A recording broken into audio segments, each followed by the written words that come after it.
Muy buenas tardes, tengan todos ustedes. Es un gusto, un verdadero orgullo, un privilegio abrir hoy esta sesión de este Congreso Internacional de Litigación Estratégica Internacional, donde ya estuvo Estela Maris Martínez con nosotros, Defensora General de la Nación, y Juan Carlos Pérez, Coordinador General de la Asociación Interamericana de Defensorías Públicas.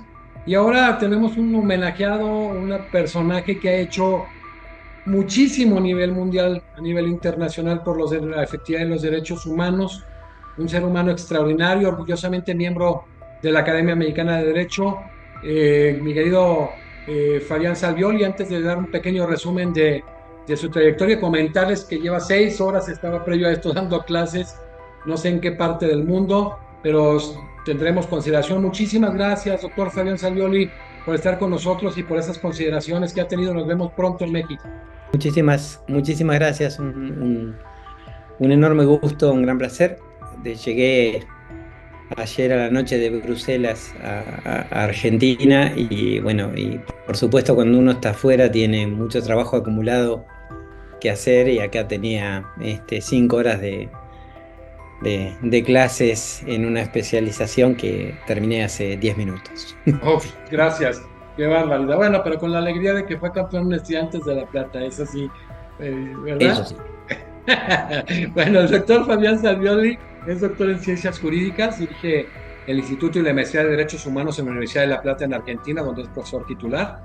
Presidió el Comité de Derechos Humanos de Naciones Unidas, relator especial de Naciones Unidas sobre la promoción de la verdad, justicia, reparaciones y garantías de no repetición. Litigó ante la Comisión y la Corte Interamericana de Derechos Humanos y fue perito ante dicho tribunal en casos de Colombia y Honduras. Presidió varios tribunales arbitrales para determinar reparaciones pecuniarias en el marco de soluciones amistosas acordadas ante la Corte Interamericana de Derechos Humanos respecto de Argentina. Miembro de la Asamblea General del Instituto Interamericano de Derechos Humanos, con sede en San José de Costa Rica, y del Instituto Internacional de Derechos Humanos, con sede en Estrasburgo, Francia. Por su trayectoria académica y profesional ha recibido muchísimas distinciones como ciudadanías ilustres, premios en derechos humanos, profesorados honorarios, doctorados honoris causa de diversos países, miembro honorario de la Academia Mexicana de Derecho Juan Velázquez. Y bueno, hoy homenajeando un homenaje más a su extraordinaria trayectoria, y pronto en físico en México anunciaremos en unos días un congreso también en homenaje a él, que me da muchísimo gusto. Hoy el doctor Fabián Salvioli abordará el tema herramientas para la presentación y defensa de casos de derechos humanos en foros internacionales. Adelante, doctor Salvioli. Muchísimas gracias, Jesús, y permitime, por supuesto, en primer lugar, saludar a todos y todas de una manera muy fraterna. Es para mí un gran privilegio, un gran honor poder participar en una actividad más de esta entidad tan prestigiosa, la academia, y poder cooperar con Jesús, que más allá de nuestro vínculo profesional es un querido amigo, un amigo del alma. Entonces, independientemente de lo cansado que pueda estar, me siento muy reconfortado de poder estar aquí y de compartir con ustedes. Algunas de las caras que veo son personas que conozco ya desde hace tiempo, eso me genera también mucha alegría. A mi Y querido Chucho, Jesús Herrera, ya anda, ya ves que se anda en todas las Jesús. claro. Y Y bueno, el tema que me propuso Jesús es un tema muy desafiante que tiene que ver con herramientas para presentar y defender casos en foros internacionales, y esto nos obliga a una reflexión diferente, ¿no? Digamos, no es la clásica charla de cómo es un sistema de protección internacional, en fin, que sale más automática, digamos, ¿no? Por gimnasia propia, sino que esto obliga a una reflexión. Y yo he dividido una presentación para compartir con ustedes más o menos en 4 partes que me parecen interesantes, eh, que parten también de la propia experiencia, ¿no? De la experiencia de haber litigado ante el sistema interamericano y de haber estado del otro lado, ¿no? Digamos, de haber estado resolviendo casos individuales que se presentaron ante el Comité de Derechos Humanos cuando yo lo integré, digamos, y un poco también la experiencia derivada de mi paso por la Relatoría de Naciones Unidas, que acaba de terminar, digamos, ¿no? Mi mandato en Naciones Unidas terminó hace exactamente 3 semanas y media, así que ya estoy liberado también de esa carga tan fuerte que fue el mandato de justicia de transición. Entonces, sin más preámbulos, por supuesto, vamos a iniciar con esto y naturalmente voy a estar muy abierto a los comentarios y a las posibles preguntas que ustedes quieran plantear o formular, entendiendo, y debo decir, de que esta presentación es una presentación absolutamente en borrador, ¿sí? Digamos, no es algo sobre lo que haya reflexionado tanto tiempo, ni un paper que tengo escrito sobre esto. Es simplemente, si ustedes quieren, una conversación en voz alta con un grupo de amigas y amigos, ¿no? Digamos, bueno, y lo primero que me interesa es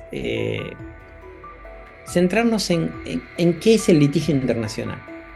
Porque no es lo mismo el litigio internacional que el litigio interno, ¿eh? Y tampoco porque los casos son diferentes, sino me gustaría dar una mirada holística sobre el litigio internacional, un enfoque mucho más general sobre el litigio internacional. Y esto quiere decir centrar al litigio internacional no solamente adentro de los tribunales, sino también afuera de los tribunales.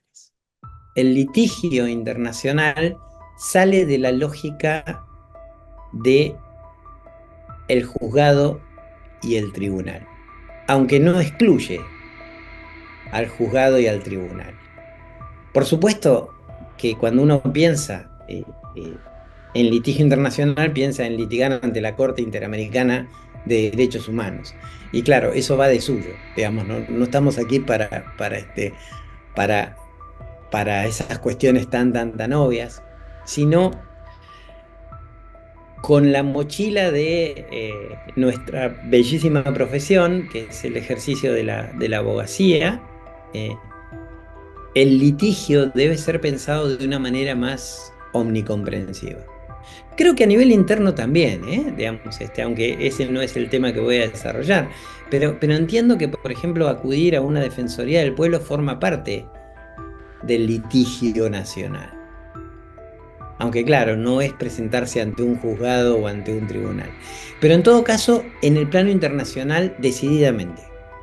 En el plano internacional, decididamente, acudir a órganos internacionales no jurisdiccionales e incluso acudir a mecanismos que no sean de casos forman parte del litigio internacional, del litigio estratégico internacional. Así es como vamos cimentando, como vamos preparando, como vamos edificando, como vamos solidificando nuestra estrategia para obtener finalmente justicia. Porque el litigio no es un fin en sí mismo. Y el derecho tampoco lo es. Son herramientas para lograr justicia. Y nada se parece más a la justicia que la garantía de los derechos humanos. Yo más bien pienso que son lo mismo. Pienso que la justicia son los derechos humanos y que sin derechos humanos, por supuesto, no hay manera de hablar de justicia. Bueno, lo que indicaba es la necesidad de comprender el litigio internacional de una manera amplia, ¿sí? La necesidad de comprender el litigio internacional de una manera amplia, que sirva a nuestros intereses.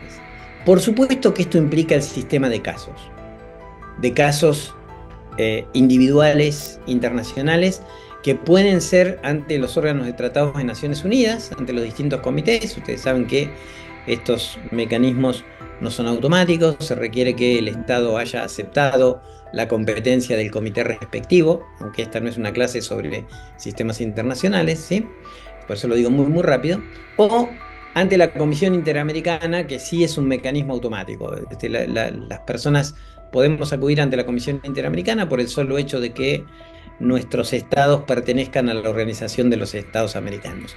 Luego ya habrá o no la posibilidad de que el asunto llegue a la Corte Interamericana, dependiendo de que el Estado haya aceptado la jurisdicción contenciosa de la Corte Interamericana. En el caso de Argentina y México se da esa posibilidad, ¿sí?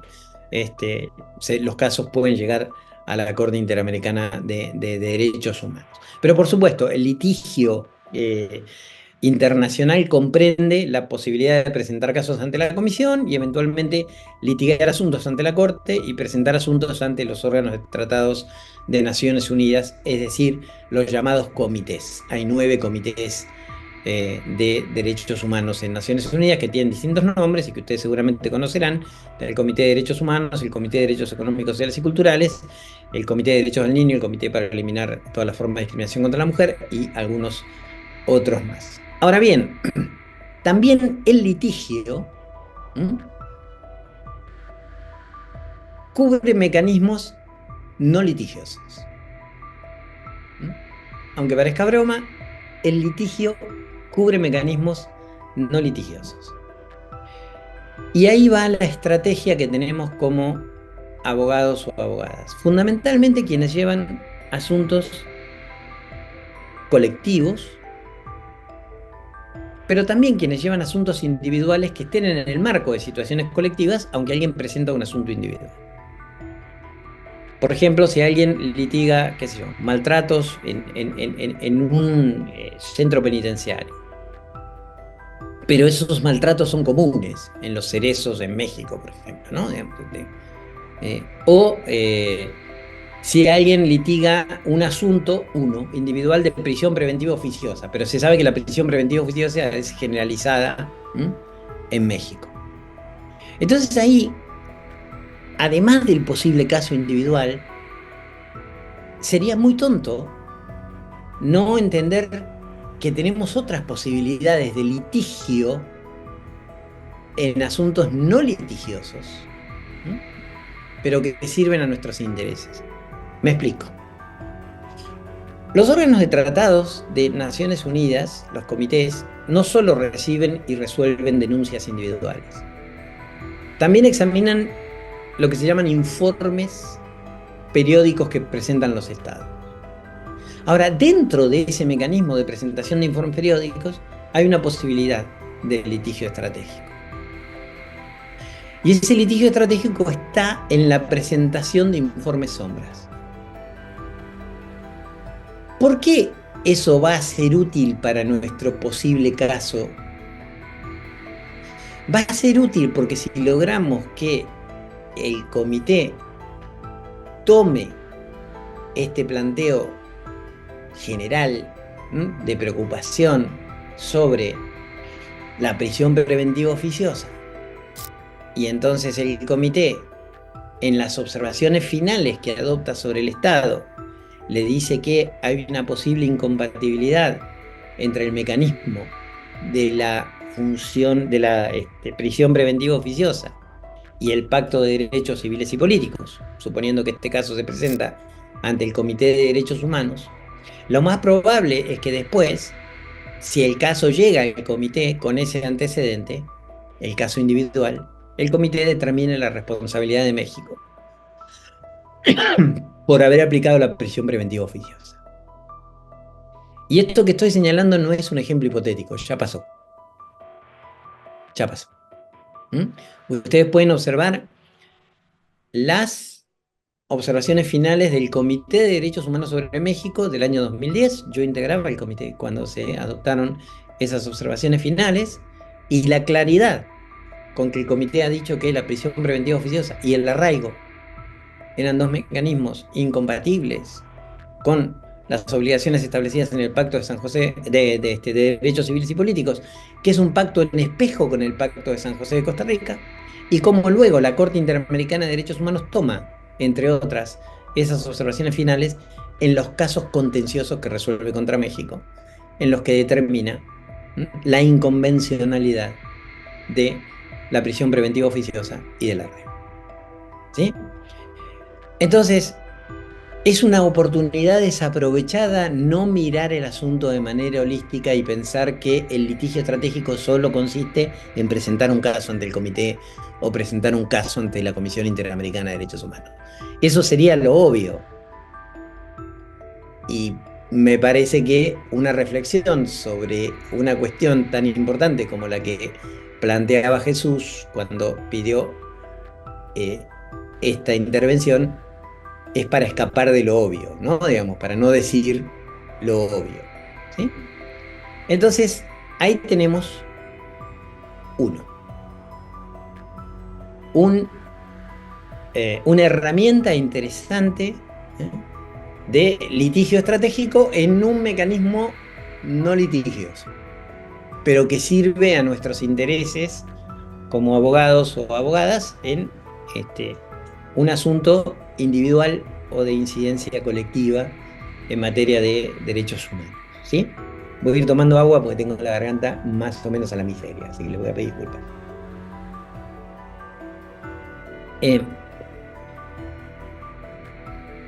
Entonces, acabo de hablar de la incidencia en exámenes de informes a través de la presentación de lo que se llama informe sombra, ¿sí?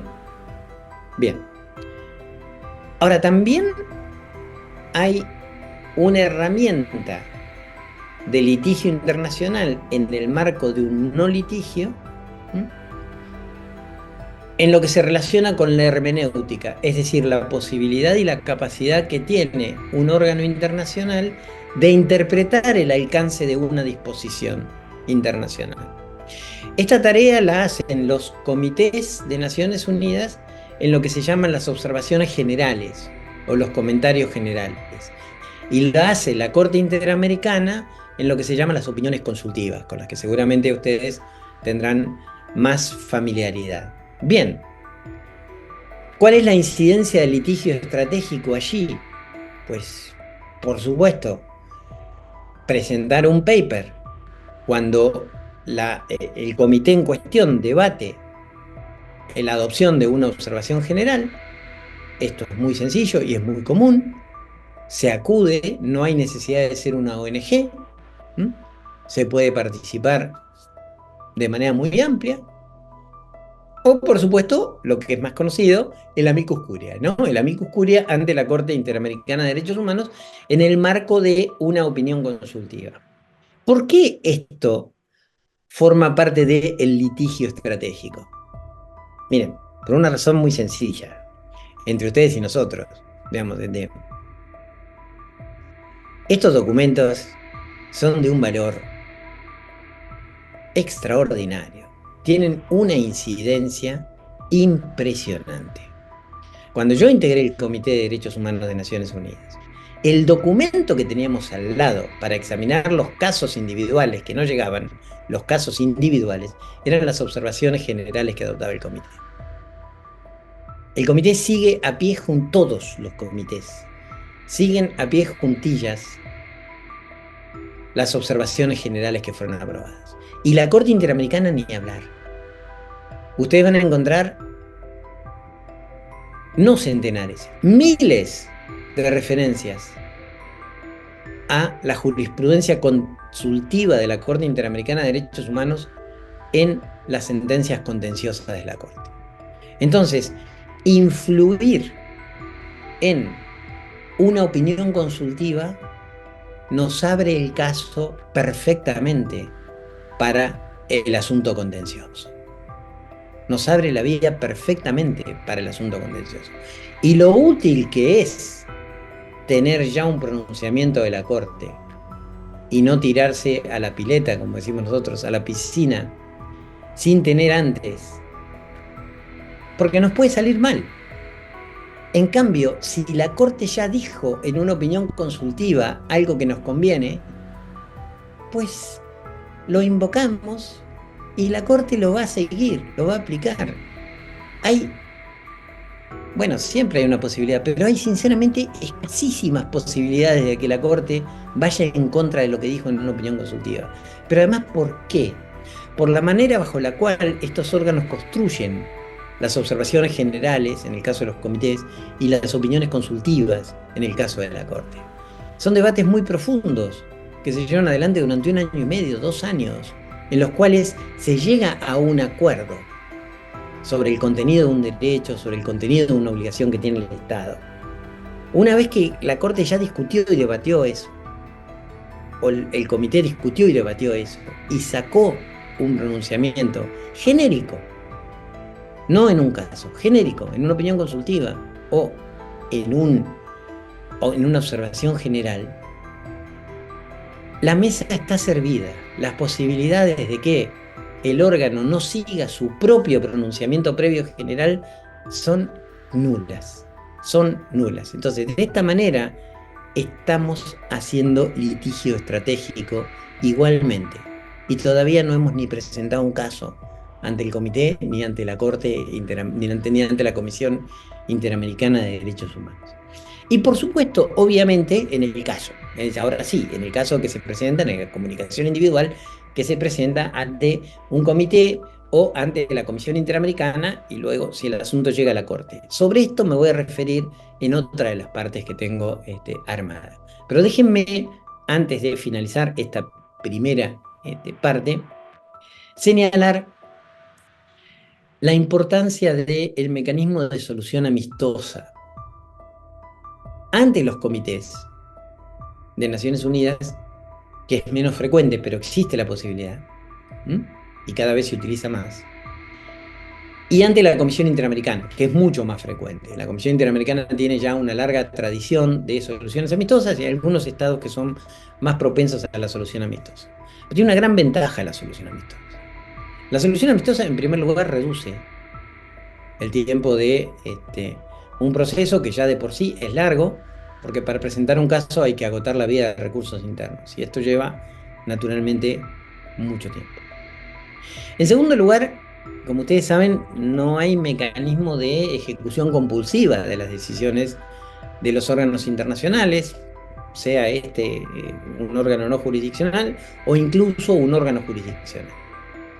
Entonces, siempre la ejecución va a depender de que el Estado efectivamente haga lo que tiene que hacer, ¿no? Y no deberíamos elegir gobiernos que digan que no van a cumplir con decisiones de órganos internacionales, porque es lo mismo que decir que les importa un cuerno la garantía de los derechos humanos. Y esto no se trata de ideologías, Digamos, la garantía de los derechos humanos debe ser una política de Estado, punto. Independientemente de cuál sea el gobierno, porque para eso está el Estado, y eso es lo que dicen nuestras constituciones. Y para constituciones, la más clara de todas, el artículo 1 de la Constitución mexicana, ¿sí? Donde no hay nada más que decir. Más allá de la contradicción de tesis donde la Corte Suprema de México ha dicho que la Constitución no dice lo que la Constitución dice. Pero bueno,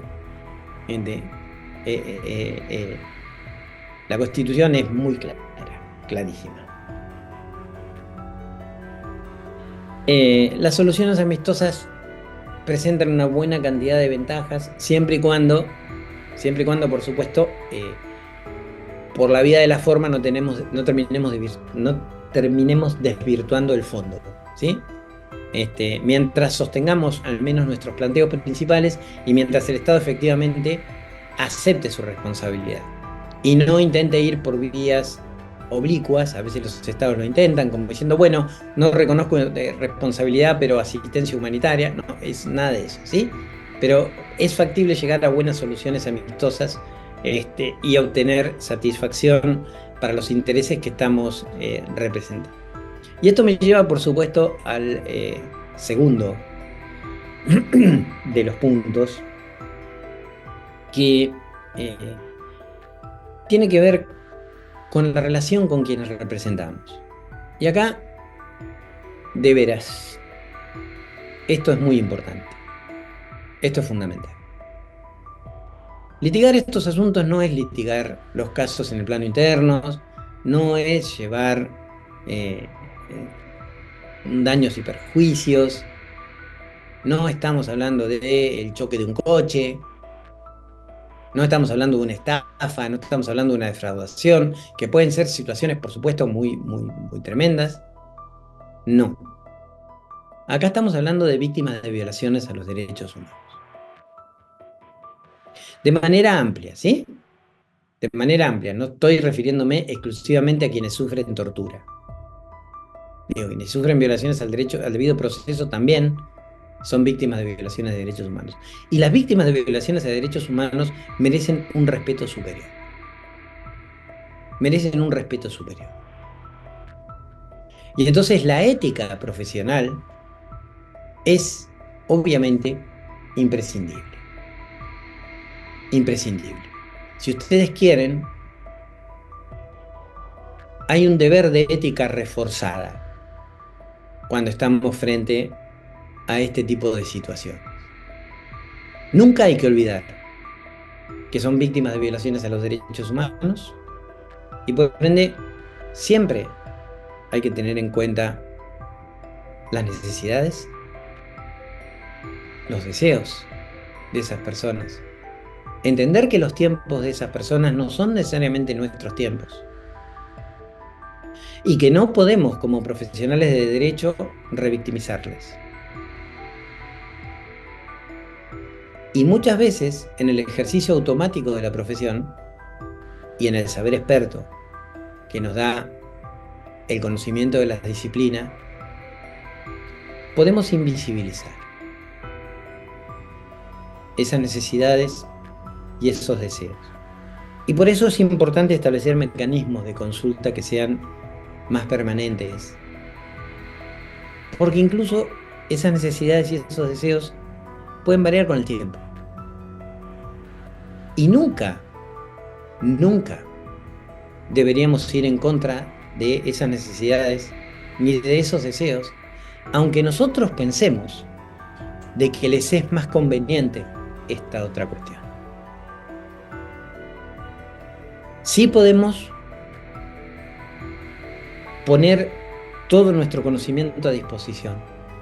Sí podemos explicar claramente las ventajas y desventajas que entendemos que tiene una cosa y la otra, de la manera más honesta. Pero no, de ninguna manera, sustituir esa voluntad. Y señalo esto porque lo he observado. Lo he observado incluso en la Corte Interamericana de Derechos Humanos. Organizaciones de litigio que privilegian más sus intereses como organizaciones, porque de esa manera obtienen más fondos o más garantías o lo que sea, y menos las necesidades de la víctima. Y eso es inaceptable. Y eso es una revictimización. Entonces, establecer mecanismos de consulta, no digo obsesivamente, de forma, pero uno no va a estar llamando cada 10 minutos, ¿no?, a la persona que representa para preguntarle qué necesita, digamos, pero sí entender de que una consulta periódica, una comunicación periódica, una información periódica, una puesta al día periódica sobre las cosas es valioso, es importante y hay que hacer. Y entiendo que forma parte de la ética profesional indelegable de cada mujer y de cada hombre, ¿sí?, que litiga.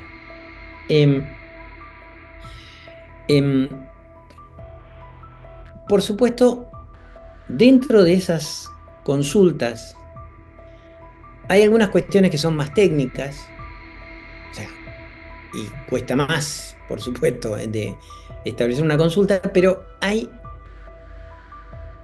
algunas cuestiones que son, a mi juicio, trascendentes. Y en un litigio internacional resultan indispensables. Me estoy refiriendo a las reparaciones. Yo he trabajado mucho en la temática de las reparaciones. Para las víctimas, las reparaciones son algo muy importante. Y las reparaciones simbólicas a veces forman parte de algo muchísimo más importante que otro tipo de reparaciones. Por supuesto, las víctimas deben ser informadas de que hay derecho a la reparación integral y que no hay por qué hacerles optar entre reparaciones económicas y reparaciones de otro tipo. Tienen derecho a la reparación integral y esto implica, por supuesto, restitución de derechos, rehabilitación cuando ello procede, medidas de satisfacción, garantías de no repetición y compensación económica, daño emergente, daños, lucro cesante, daño moral, daño material, etc. ¿Sí? Digamos, estoy hablando de los estándares internacionales en la materia, que ya están más que establecidos, más que garantizados, y el marco para eso es el derecho internacional y no el derecho interno, así que un Estado no se puede excusar en su derecho interno para incumplir con alguno de estos estándares. Pero sí, estos son cáscaras. Porque cuando hablamos de medida de satisfacción, hablamos de qué. Entonces, hay que preguntarle a las víctimas qué representaría una medida de satisfacción para ellas. Porque voy a poner un ejemplo, digamos, y quizás todavía estoy demasiado con la mochila de mi último paso por Naciones Unidas en justicia transicional, y entonces caigo en la tentación de poner ejemplos de ese estilo, digamos, ustedes me disculparán, pero en una ocasión de discutir reparaciones en el marco de un proceso de justicia transicional en un país de África,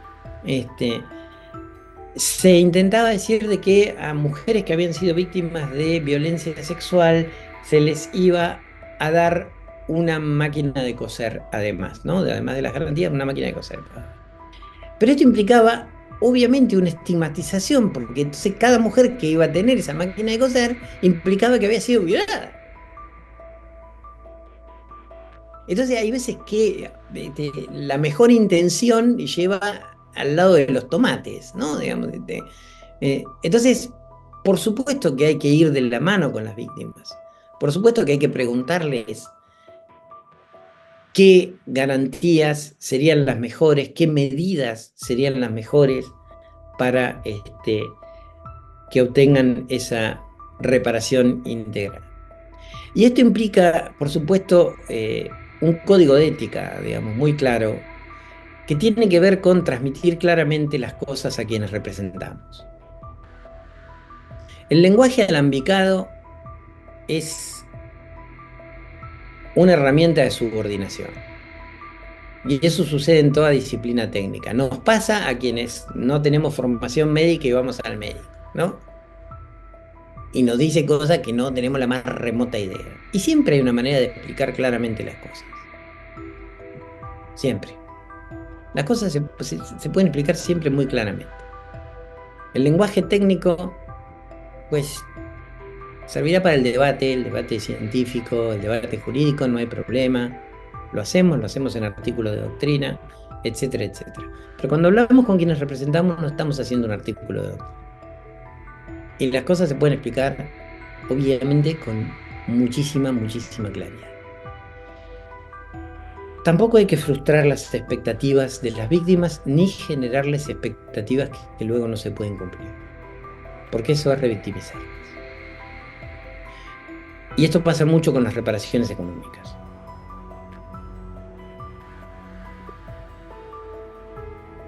Un litigio internacional no es un daños y perjuicios en el plano interno. Las reparaciones económicas a nivel internacional no son ni de cerca millonarias. Nunca lo son. Y eso hay que explicarlo con mucha claridad.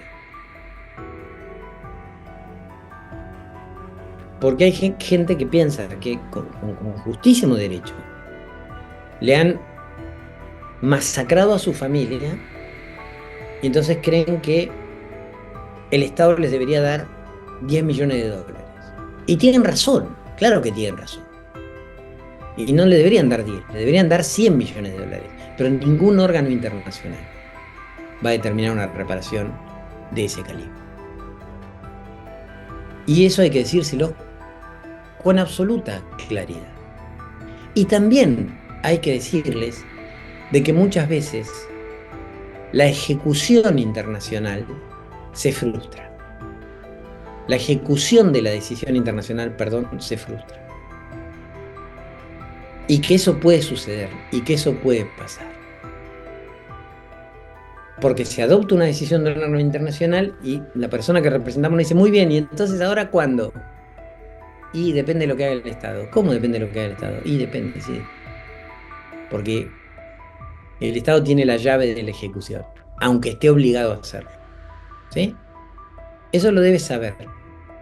Lo que pasa es que también esa persona debe saber de que es más factible que el Estado cumpla si hay una decisión internacional que si no la hay. ¿Sí? Pero que sigue siendo una probabilidad. Que sigue siendo una posibilidad. Bien. Con esto termino el segundo punto y paso al tercero. ¿Sí? El tercero es estudiar bien el sistema internacional.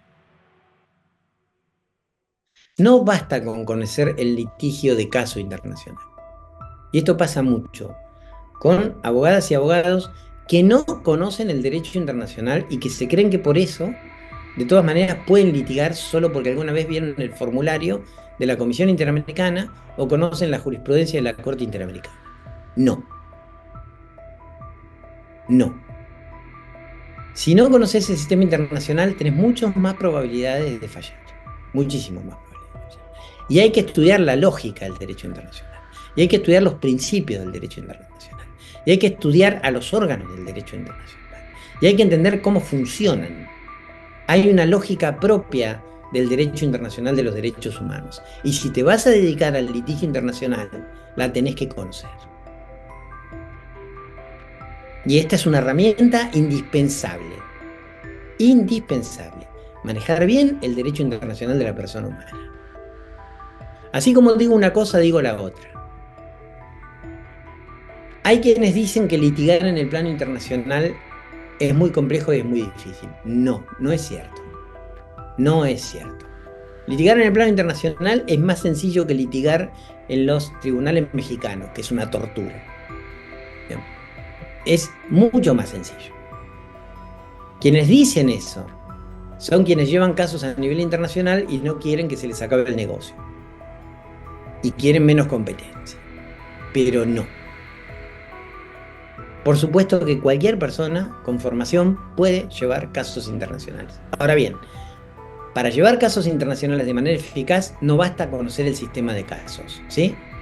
Hay que conocer la lógica del derecho internacional de la persona humana.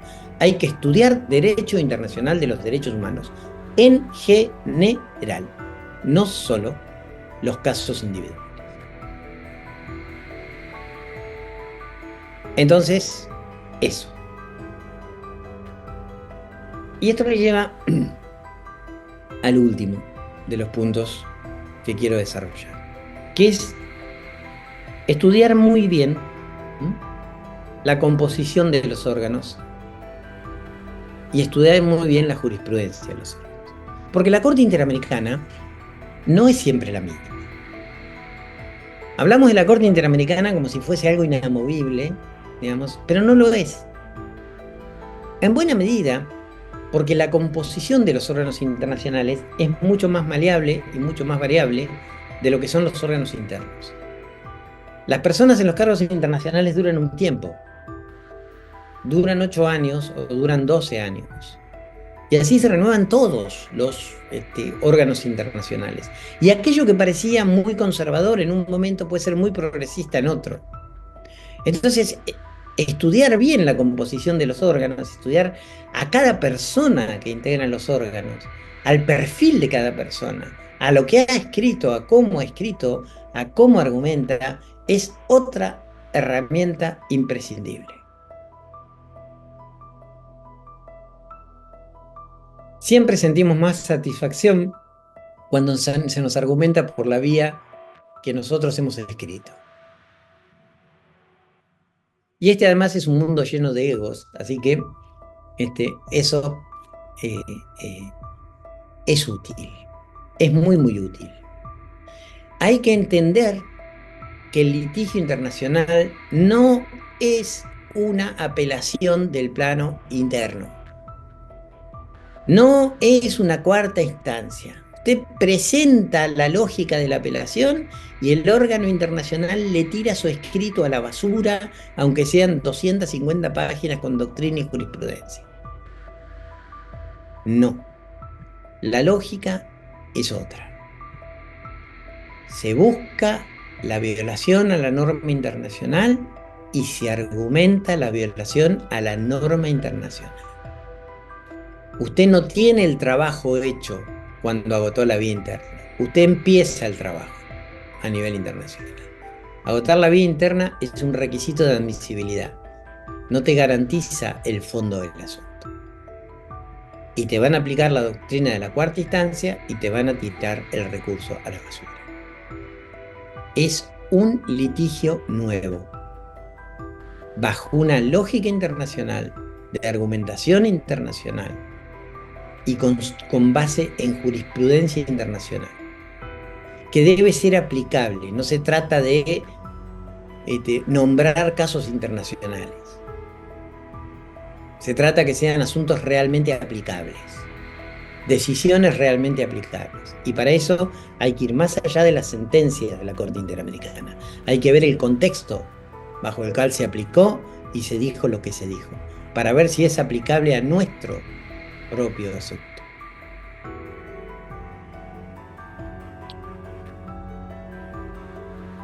Es muy beneficioso, sobre todo en el sistema interamericano,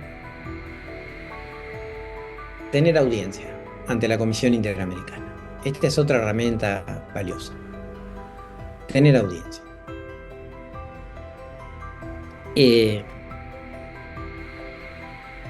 El órgano internacional convive con el Estado. Las delegaciones de los estados en la OEA están ahí y la Comisión Interamericana está ahí. La gente se encuentra. Los gobiernos y la comisión y el staff que trabaja en la comisión se encuentran. Se encuentran en las recepciones, se encuentran en los banquetes, se encuentran en los lunch, se encuentran en los pasillos, se encuentran en la cafetería, conviven. Y nosotros somos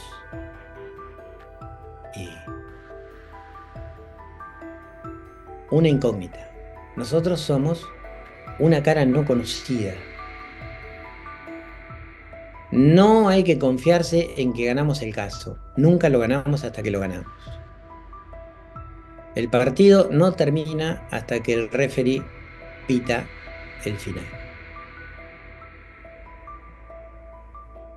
Y ustedes no saben la cantidad de casos que hay que estaban ganados y que fueron declarados inadmisibles. Entonces, para superar esa asimetría, es bueno que nos vean la cara.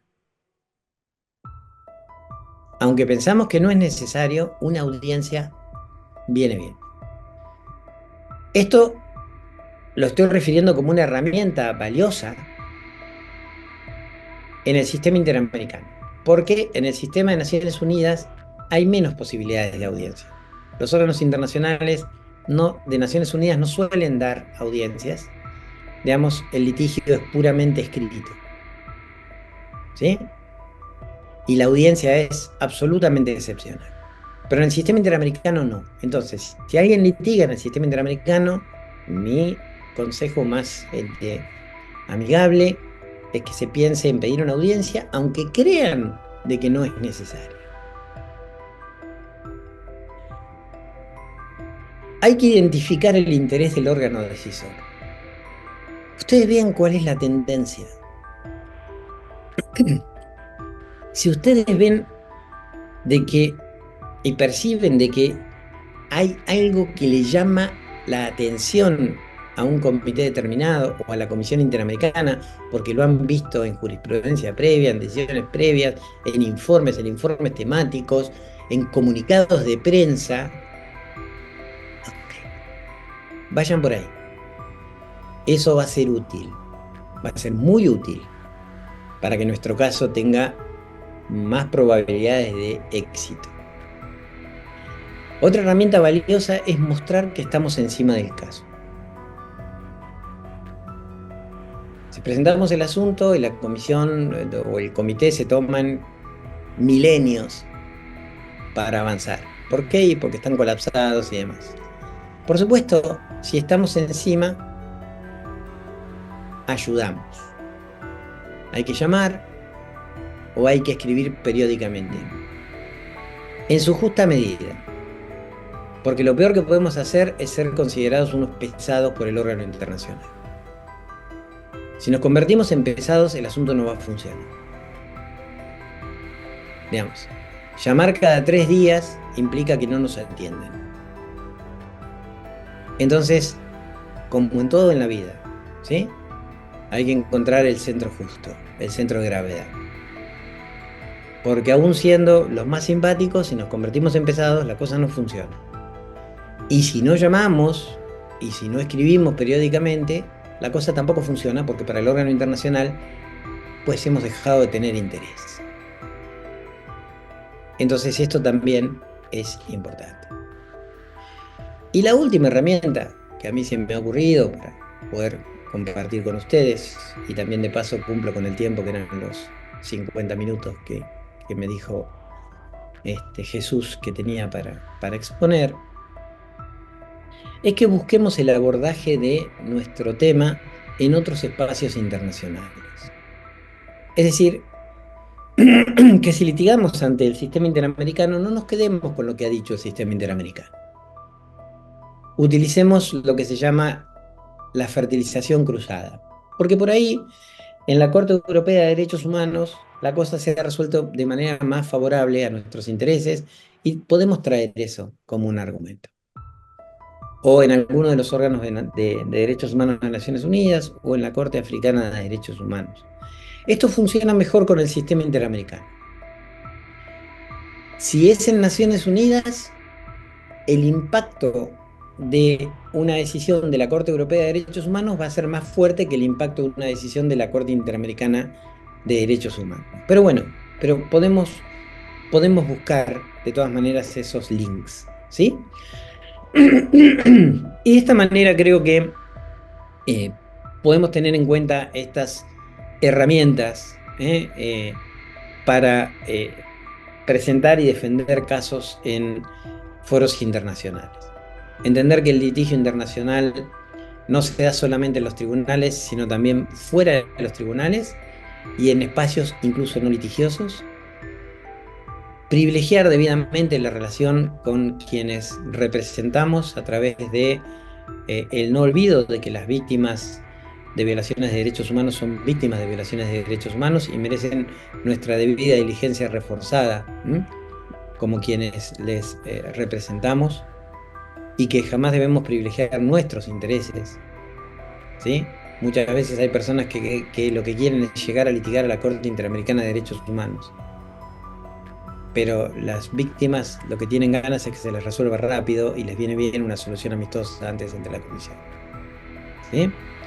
Hay que estudiar bien el sistema internacional, más allá de la presentación de casos, para tener un background bien sólido que nos permita ser más eficaces en los casos que presentamos y defendemos. Y hay que estudiar estratégicamente muy bien la composición del órgano y la jurisprudencia del órgano.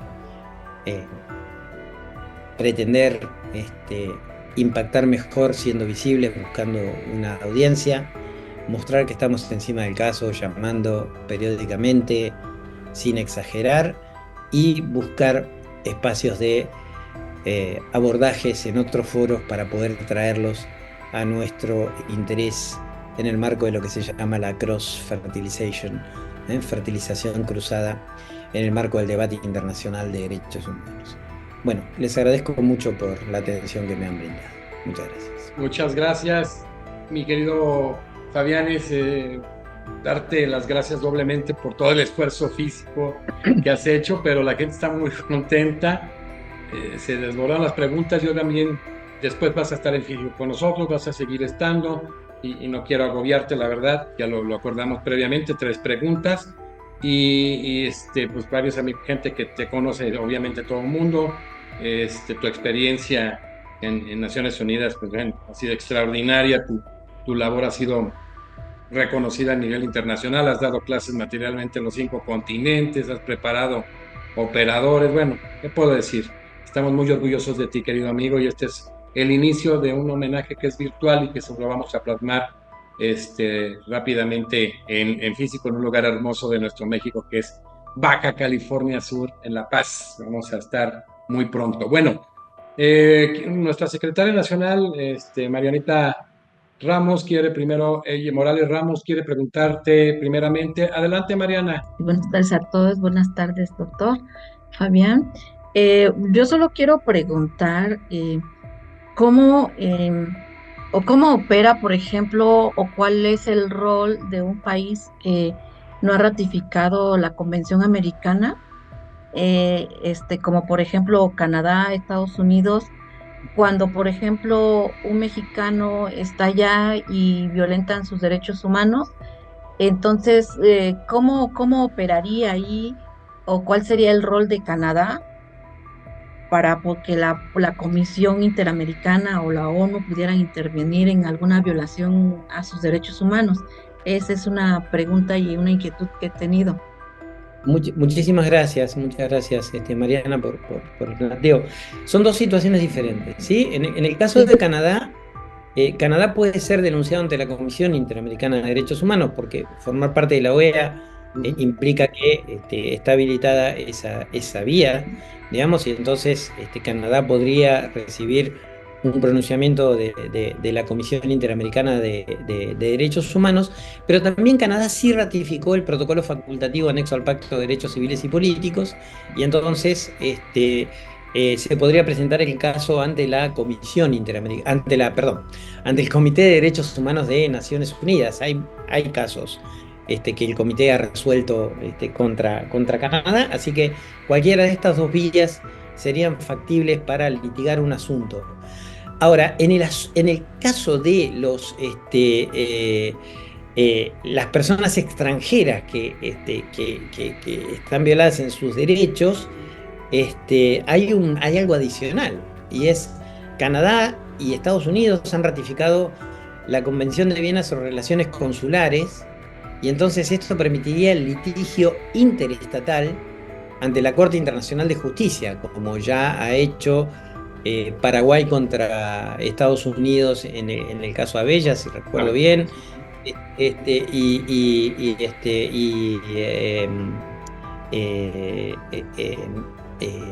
Alemania contra Estados Unidos en el caso Lagrand, digamos. Entonces ahí habría otra vía, aunque esto sería un contencioso interestatal. Es decir, hay vía suficiente para plantear asuntos ya a nivel internacional, individual, ya a nivel interestatal. Y por supuesto, existe una relatoría, no hemos hablado de eso por una cuestión de tiempo, pero existe una relatoría de Naciones Unidas sobre personas migrantes a las cuales se podría plantear lo que se llama una carta de alegación, en el marco de las comunicaciones que resuelven las relatorías, que aunque se llame igual que las comunicaciones ante los órganos de tratado, funcionan de manera diferente. El problema de Naciones Unidas es que le pone el mismo nombre a cosas que son distintas, ¿sí? Pero todas esas vías son factibles. Ok, Muy bien, vamos muchas a... gracias. Gracias, Marianita. Ahora Jesús levantaba la mano y la mano, de querido amigo, nuestra vida común, Jesús Herrera, secretario académico de nuestra academia. Adelante, Jesús. Muchas gracias, doctor. Qué gran abrazo y sobre todo qué gran oportunidad de coincidir nuevamente, Fabián. Mira Fíjate atrás, ¿qué que tienes? Atrás tienes un póster como de la 15 de la América. ¿Qué tienes ahí atrás? No sé, no se ve raro. no, doctor, no sé, Ah, no, bueno. pero por usted con mucho gusto lo pondremos de Gracias. manera simbólica. De las Chivas, Adelante. desde luego. Pues, Fabián, preguntarte, fíjate que, como bien lo sabemos, en el derecho procesal internacional de los derechos humanos, por llamarle de una manera, existen algunos principios que se tienen que agotar, como el principio de definitividad que le llamamos en México, o el de agotamiento de recursos internos, para poder acudir ante algunos procedimientos. Ese ha sido, creo que, uno de los obstáculos para poder acceder a una justicia, como tú lo mencionabas, sobre todo en el sistema interamericano. A lo que voy es, basado en esos obstáculos que nos permiten acceder de manera inmediata a algunos mecanismos de protección, ¿qué consideras que pudiera ser más eficaz para poder hacer esa garantía de de la justicia que tú hablabas, ¿no? Vivir la justicia es vivir la garantía de los derechos humanos. ¿Qué tendríamos que hacer hacia interna o externamente? Mejorar y revisar el procedimiento del juicio de amparo, que es el juicio que protege los derechos humanos en México, o hacer un análisis de la revisión de estos principios de definitividad por el tema de la operatividad en cuestiones de tiempo que ha representado poder acceder a los mecanismos de protección. Es una pregunta que te agradezco mucho y te mando un abrazo, por supuesto. Es una pregunta compleja porque no tiene una respuesta lineal, digamos. Y la respuesta más fácil que me surge es ambas cosas, ¿no? Digamos, hay que hacer ambas cosas. Igual, yo creo que lo que hay que hacer para la efectividad es otra cuestión, es otra cosa, digamos, y esto tiene que ver con, bueno, un poco con la tarea que está haciendo la academia, pero interpela mucho a las facultades de Derecho. Hay que preparar definitivamente a la generación, porque los jueces y las juezas no vienen de Marte, digamos, salen de nuestras facultades de Derecho, y entonces hay que entender que el litigio, aunque yo me he dedicado toda la vida a eso, hay que entender que el litigio internacional no es lo más importante, que es elitista, que por cada caso que llegan hay miles que no. Y entonces lo más importante es que a nivel que el Estado sea una máquina de garantizar derechos y que el Poder Judicial sea una máquina de garantizar derechos. Entonces, capacitar efectivamente dentro de las facultades de Derecho para el ejercicio correcto y pertinente del control de convencionalidad, mucho más en un país como México, donde está todo armado, porque la Constitución Nacional... Los juicios de amparo en México son delirantes. Son delirantes. Yo, digamos, he visto sentencias de amparo que tienen 450 páginas. Eso no tiene lógica. No tiene lógica. No hay por dónde analizar ese tipo de cuestiones. Entonces sí creo que en función de lo que mencionabas, Jesús, hay que revisar un poco cómo funcionan, digamos, los mecanismos de amparo en el país, pero ya ni siquiera por el agotamiento de la vida interna, es por la garantía de derechos a nivel interno. Es que si no hay forma, no hay manera. Pero bueno, un poco mi respuesta sería esa. Sí, no, es que sí hay este tema de la adecuación del derecho interno, pero sí decir en precio de eso, que la reforma constitucional y legal en materia de amparo sí ha sido importante, se ha mejorado el tema. Bueno, la verdad ha sido una inquietud que se ha desbordado. Adrián de la Rosa, vicepresidente nacional de la Academia. Adelante, Adrián, desde La Paz. Muchas gracias, presidente. Doctor Fabián, qué gusto, y por acá lo vamos a esperar en La Paz también. Última semana de octubre, dijo el presidente, esperamos que sí.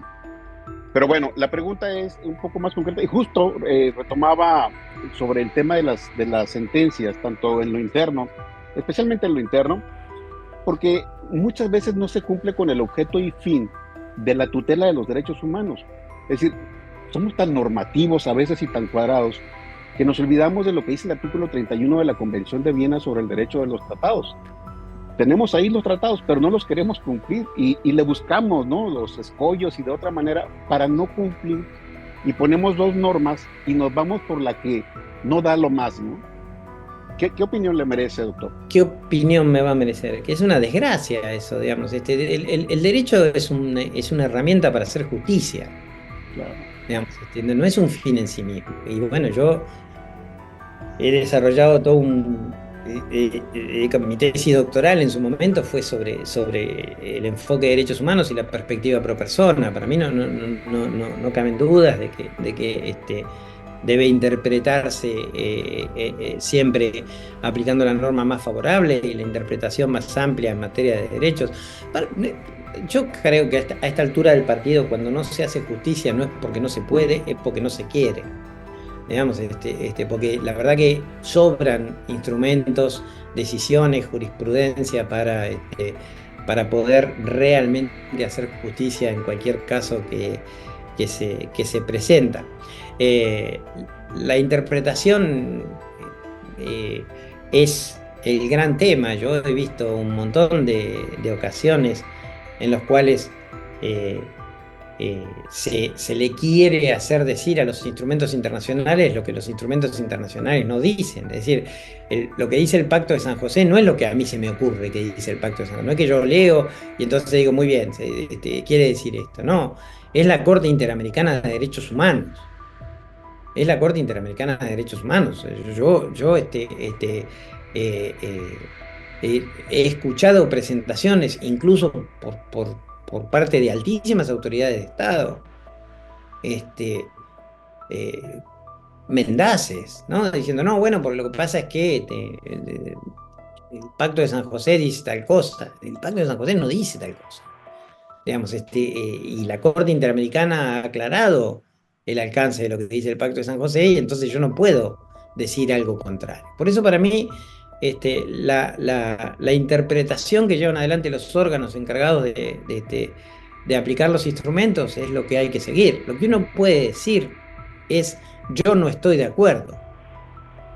Entonces uno sí puede decir eso, pero no puede decir algo que no es. Por ejemplo, yo considero que obligar a una mujer a llevar adelante un embarazo contra su voluntad es una forma contemporánea de esclavitud. Yo considero eso. Pero no hay ningún órgano internacional que lo haya dicho. Entonces, yo lo que puedo decir es, yo entiendo eso. La Corte Interamericana nunca lo ha dicho. La Comisión Interamericana nunca lo ha dicho, y eso no es jurisprudencia del Sistema Interamericano de Derechos Humanos. Pero yo entiendo eso. Ahora, yo no puedo decir, de acuerdo al Pacto de San José de Costa Rica, obligar a una mujer a llevar adelante un embarazo contra su voluntad es una forma contemporánea de esclavitud. ¿Sí? Porque yo no soy el que interpreta el Pacto de San José de Costa Rica. Quien interpreta el Pacto de San José de Costa Rica es la Comisión y la Corte Interamericana de Derechos Humanos. Entonces, en ese sentido, se requiere honestidad intelectual también, ¿no? Sí, vaya, fíjate, tú abordaste todo este eje que ya es dentro de los artículos que reformaron en la Constitución, que son diversos. Incluso ya se habla de educación en derechos humanos, en temas penitenciarios, todo este tema de establecer mayores hipótesis de no discriminación, todo lo que tú quieras, los principios pro homine por persona, también haciéndose cambios sustanciales y cambios operativos, y un gran eje. Pero luego viene esa tesis importante, Ceballos 912/2010, y esa contradicción que tú abordaste, el 293/2011. O sea, cómo internamente se incumple con los contenidos del 1.1 y 2 de la Convención, y hay un paso para adelante, 1 o 2 para atrás. Fabián, es triste ver lo que pasa. Y luego, cuando vienen las sentencias en el tema vinculante, aparecen algunos actores diciendo, no, es que esto nos va a hacer que en las medidas cautelares, en el debido proceso, salgan un montón de personas que están o sea, muchas cosas que tú ya abordaste y que vamos a seguir, te vamos a comprometer a que tengas un espacio, porque la gente está emocionada, de verdad te lo digo de corazón. Hay una pregunta más que ya había quedado atrás que te quieren hacer, porque me traen en jaque, te comento, hay una estructura joven de la academia que hemos forjado para que se vayan preparando los muchachos, y los ponemos no más que a competir, a debatir, a discutir con estudiantes de las mejores universidades de Iberoamérica. Hemos hecho ese ejercicio y hay varios que ves aquí tú que ya están haciendo incluso sus doctorados, están trabajando extraordinario. Y está por ahí varios que han ganado competencias internacionales en Estados Unidos, en varias partes del mundo. Y quiere Kevin Cárdenas, que ya había platicado contigo, que es mi sobrino Kevin Cárdenas Naveja, él fue el campeón nacional de debate, incluso fue a las Naciones Unidas como premio de ese logro que tuvo a nivel equipos con México. Entonces te quiero hacer una pregunta que va a ser muy concreta, ya se comprometió, pero está muy emocionado que estés aquí. Adelante, Kevin. Primero que nada, hola, mucho gusto, Fabián. Es un placer poder Doctor Fabián. escuchando tu conferencia.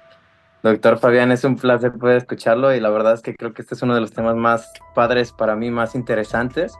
Mi pregunta concreta, para no tomar mucho tiempo, es que, tomando en cuenta, ahorita que mencionó bueno, yo lo escuché cuando me tocó ir a la UNO como el Shadow Report, y justo es una cuestión que yo también tenía unas dudas que nacieron de ahí, porque como el foro era sobre el tema de las mujeres y la obligación del Estado, quería saber cómo en la aplicación de este Shadow Report para hacer reportes sobre las violaciones o irregularidades de los estados impacta de manera directa dentro de estas como inferencias, como información o jurisprudencia dentro de estas aplicaciones.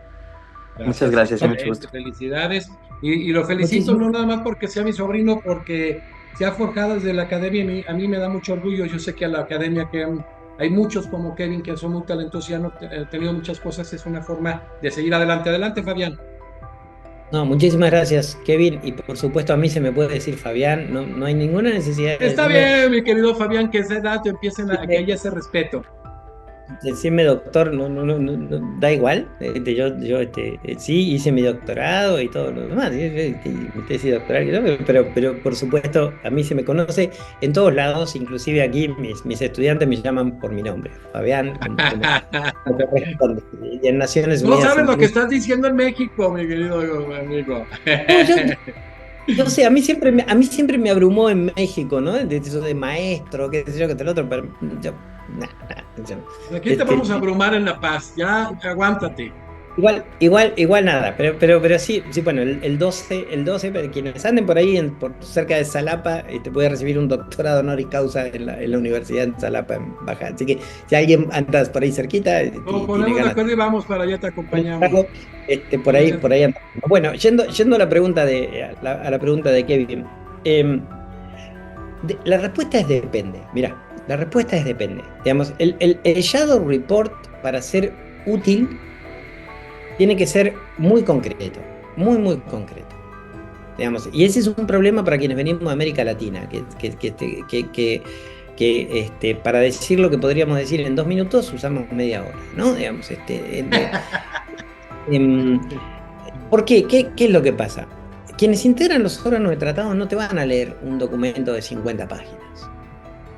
Digamos, porque ya tienen suficiente material y que entonces un Shadow Report que da vueltas y vueltas y vueltas, bueno, ni hablar, digamos.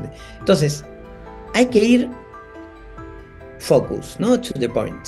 Track, ¿viste? Un mazazo de razón. Track. Y hay que darle masticado al órgano el tema. Vos le decís, esta es mi preocupación.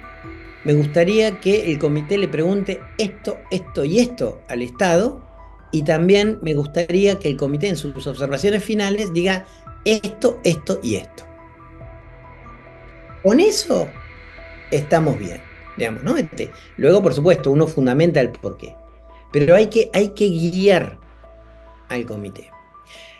Y sobre todo, lamentablemente, hay que presentar al menos el resumen en inglés, porque hay mucha gente que no lee el español, digamos, y entonces eso se puede perder. Si las cosas se hacen así, el impacto del informe sombra es muy alto. Es muy alto. Si el informe sombra es muy abierto y muy genérico, el impacto es mucho menor. Y el hecho de que el comité tome en sus observaciones algo que está dicho no va a tener que ver con el informe sombra, sino con alguna otra cosa, ¿no? Digamos, pero bueno, y felicidades por haber ganado la competencia. ¿Sí? Mucho gusto, claro. Desde la academia se han forjado muchos muchachos muy exitosos. Hay una estructura y los profesionales que hay aquí los forman y los forjan, y a nivel internacional también. Fabián, ya la última, yo sé que te habíamos dicho 3. Me dice, tuvo que salir por una urgencia la presidenta de la Sala Constitucional del Tribunal Superior de Oaxaca, que es vicepresidenta de la academia, la magistrada Hortensia. Y la magistrada Hortensia Chávez Castellanos quiere preguntar si la medida de satisfacción debe preguntársele directamente a la víctima. Por supuesto. Con la medida de satisfacción, más que con ninguna otra cosa, hay que preguntarle a la víctima. Porque aquello que nosotros pensamos de que es una medida de satisfacción puede no lo ser. Puede no lo ser. Puede no serlo, digamos. Puede no serlo. Entonces, por supuesto que sí. Yo he presentado un informe como relator al Consejo a la Asamblea General de Naciones Unidas, fue en el año 2019, sobre las medidas de satisfacción en el marco de las disculpas públicas, las apologies. Y ahí hay todo un protocolo de actuación en relación a la participación de la víctima en las medidas de satisfacción de pedido de disculpas públicas. ¿Sí? Gracias. Que se puede consultar, ¿sí? Gracias. Te vamos a comprometer que hagas un espacio más adelante en tu agenda previo a la venida a México, porque todo el mundo está preguntando, vamos a hacerlo así. Pues bueno, vamos a cerrar esta conferencia homenaje a nuestro querido amigo, el doctor Fabián Salvioli, bueno, informándoles como lo diseñó el comité, el Consejo Directivo Nacional del Comité, que fueran 2 homenajeados, el doctor Fabián Salvioli, quien ha sido relator de Naciones Unidas en la promoción de la verdad, justicia, reparaciones y garantías de no repetición, y que también presidió el Comité de Derechos Humanos en Naciones Unidas. Y Estela Maris Martínez, defensora general de la Nación Argentina, en 2 ocasiones coordinador general del Bloque de Defensores Públicos de Mercosur y secretaria general de la Asociación Interamericana de Defensoras Públicas, que le ha aportado mucho.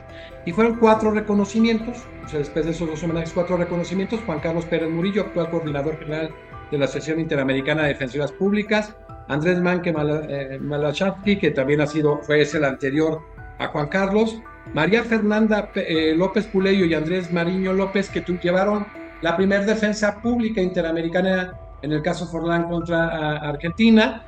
Entonces, son 6 personajes muy importantes en la historia de la defensa de los derechos humanos en nuestra región, y en el caso de Fabián a nivel internacional. Y bueno, pues nos da mucho gusto haber tenido hoy esta gran conferencia de herramientas para la presentación y defensa de casos de derechos humanos en foros internacionales, y haber hecho este homenaje a mi querido amigo, a nuestro querido amigo, miembro honorario de nuestra academia, Fabián Salvioli, que te tenemos un gran respeto a tu trayectoria, la admiración por tu humildad. Te queremos mucho, Fabián, y ahora nos vamos a estar dando un fuerte abrazo en un lugar paradisiaco. Agradecerte después de tantas horas que has estado dando clases virtualmente ahorita en Argentina, pues que estés con nosotros haciendo este gran esfuerzo, y agradecer también, Fabián, a este consejo directivo. Está una parte del consejo directivo que ha trabajado de una manera titánica, teniendo y abordando los temas más, sobre todo de mayor exigencia en nuestra región y en el mundo, de una manera muy profunda, que de veras yo los quiero reconocer.